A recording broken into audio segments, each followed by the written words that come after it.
غازی یہ تیرے پراسرار بندے جنہیں تو نے بخشا ہے ذوق خدائی۔ طارق بن زیاد، فاتح اندلس، عالم اسلام کا ایک درخشاں ستارہ۔ اس جوان سال سپاہی سالار کی بدولت مسلمانوں نے اندلس اور اسپین پر 800 سال حکومت کی۔ داستان کی طرف بڑھنے سے پہلے آپ سے گزارش ہے کہ ہمارے چینل گلوبل نالج کو سبسکرائب کریں تاکہ ہر نیو آنے والی ویڈیو کا نوٹیفیکیشن آپ کو مل سکے۔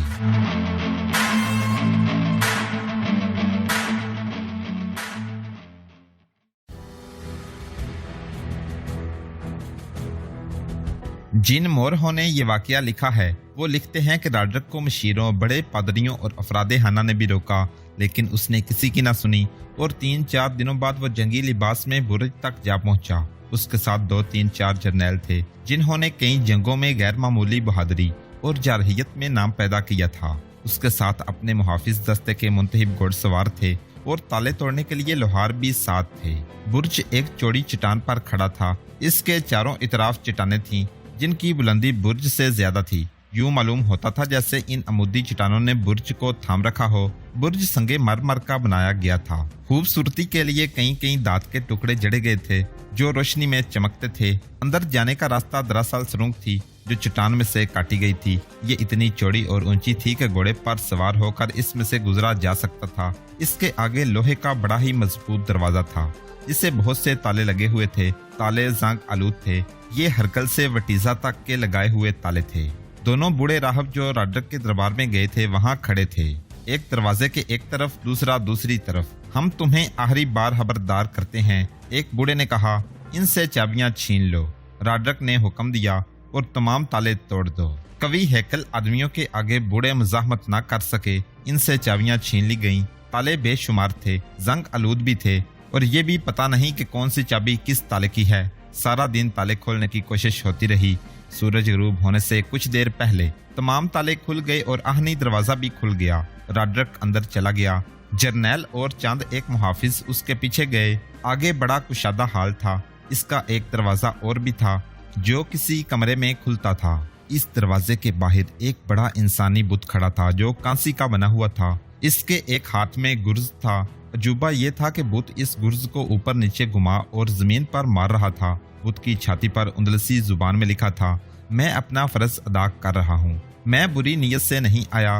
راڈرک نے بت سے کہا، کسی چیز کو ہاتھ نہیں لگاؤں گا، اس جگہ کا صرف بیت جاننے کے لیے آیا ہوں، پھر جس طرح آیا ہوں اسی طرح واپس چلا جاؤں گا، مجھ پر اعتبار کر اور مجھے راستہ دے دے۔ بت کا گرز رک گیا۔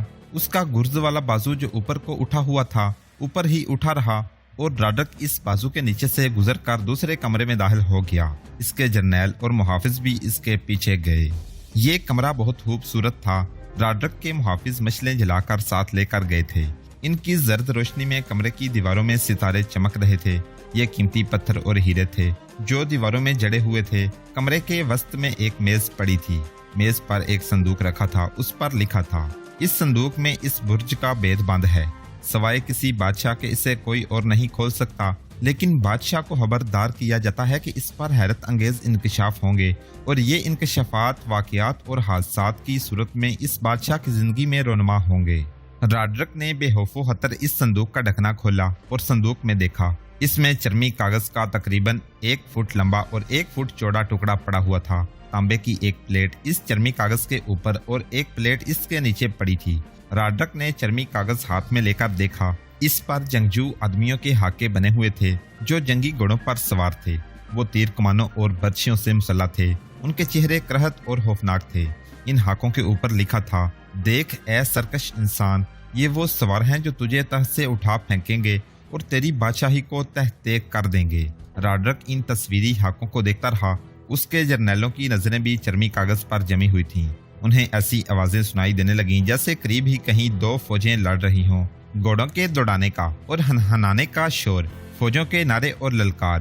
راڈرک اس خیال سے گھبرا گیا کہ کسی ملک کی فوج نے حملہ کر دیا ہے اور تلیتا میں پہنچ گئی ہے، لیکن اس کی گھبراہٹ جلدی ختم ہو گئی کیونکہ یہ جنگ اسے اپنے سامنے نظر آنے لگی تھی۔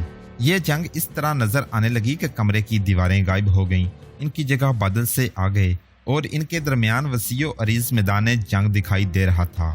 دونوں فوجیں صاف نظر آ رہی تھیں، ایک فوج عیسائیوں کی اور دوسری شمالی افریقہ کے مسلمانوں کی تھی۔ دونوں طرف کے فوجی ایک دوسرے کا خون بہا رہے تھے، تلواروں سے تلواریں اور جنگی کلہاڑے ٹکرا رہے تھے، جنگی دف بج رہے تھے، پیادے اور سوار زخمی ہو کر گر رہے تھے، بھاگتے دوڑتے گھوڑے زخمیوں کو کچل رہے تھے۔ اس ہولناک منظر کے اوپر تیر اڑ رہے تھے، پھینکنے والی برچیاں اڑتی اور جسموں میں پیوست ہوتی دکھائی دے رہی تھیں۔ کربناک چیخوں سے آسمان کانپ رہا تھا، پیادوں اور گھوڑوں کے قدموں کی دمک سے زمین ہل رہی تھی۔ رسول اللہ صلی اللہ علیہ وسلم کے شدائیوں قیامت خیز ہنگامے میں یہ للکار بار بار سنائی دیتی تھی، کفار کا نام و نشان مٹا دو، اللہ تمہارے ساتھ ہے۔ مسلمانوں، پیچھے سمندر ہے، جہاز چل چکے ہیں۔ اللہ کے رسول صلی اللہ علیہ وسلم نے فتح کی بشارت دی ہے۔ راڈرک، اس کے جرنیل اور محافظ یہ ہونچا منظر دیکھ رہے تھے، نعرے للکار اور دوسرا شور و غوغا سن رہے تھے۔ اس منظر کے اوپر نیچے دائیں اور بائیں سفید بادل پھیلے ہوئے تھے۔ خون ریزی کا یہ بھیانک منظر تصوراتی تھا، لیکن بالکل حقیقت کا گمان ہوتا تھا۔ راڈرک کے چہرے پر کئی رنگ آئے اور گئے، اس کے جرنیلوں اور محافظوں کے چہروں پر خوف کا گہرا تاثر تھا۔ اگر ان کا بادشاہ ساتھ نہ ہوتا تو وہ بھاگ جاتے۔ عیسائیوں کی فوج کے جھنڈے جو بلند تھے اور ہوا میں بڑی شان سے اڑتے پھر رہے تھے، ایک ایک کر کے گرنے لگے۔ مسلمانوں کے پرچم بلند تھے، آخر کفار کا وہ جھنڈا بھی گر پڑا جس پر سلیب کا نشان تھا۔ اس کے گرتے ہی کفار میں کھلبلی اور بھگدڑ مچ گئی، مسلمانوں نے انہیں کاٹنا شروع کر دیا۔ راڈرک نے عیسائیوں کی فوج میں ایک جنگجو کو دیکھا، اس کی پیٹھ راڈرک کی طرف تھی اور وہ سفید گھوڑے پر سوار تھا۔ اس کے سر پر جو آہنی ہوت تھی وہ بالکل ویسی تھی جیسی راڈرک پہنا کرتا تھا۔ اس کی ذرا بختر بھی وہی تھی جو راڈرک کی تھی۔ وہ جس سفید گھوڑے پر سوار تھا وہ راڈرک کے گھوڑے جیسا تھا، مشابہت میں بال برابر فرق نہ تھا۔ راڈرک کے گھوڑے کا نام اوریلیا تھا جو تاریخوں میں بھی آیا ہے۔ لڑائی کے منظر میں یہ سوار جو راڈرک کو نظر آ رہا تھا اور جو بادشاہ لگتا تھا، گھوڑے سے اترا اور لڑائی کے منظر میں گم ہو گیا۔ راڈرک کی طرف اس کی پیٹھ ہی رہی تھی، اس کا سفید گھوڑا ادھر ادھر بھاگنے دوڑنے لگا، اس کا سوار غائب ہو چکا تھا۔ اچانک راڈرک کا دل خوف کی گرفت میں آ گیا اور وہ وہاں سے تیزی سے پیچھے کو مڑا اور چل پڑا۔ اس کا انداز بھاگنے جیسا تھا۔ وہ اس کمرے میں آیا جس کے دروازے پر کانسی کا بت ہاتھ میں کرزا اٹھائے کھڑا تھا تو دیکھا کہ وہاں سے بت غائب ہے۔ راڈرک اور اس کے ساتھیوں پر دہشت طاری ہو گئی۔ وہ دوڑتے ہوئے اس کمرے سے نکلے اور آہنی دروازے سے باہر نکل گئے۔ انہوں نے دیکھا کہ دونوں بوڑھے راہب جو برج کے باہر دروازے پر کھڑے تھے اور راڈرک کو برج کے اندر جانے سے روکتے تھے، مرے پڑے تھے۔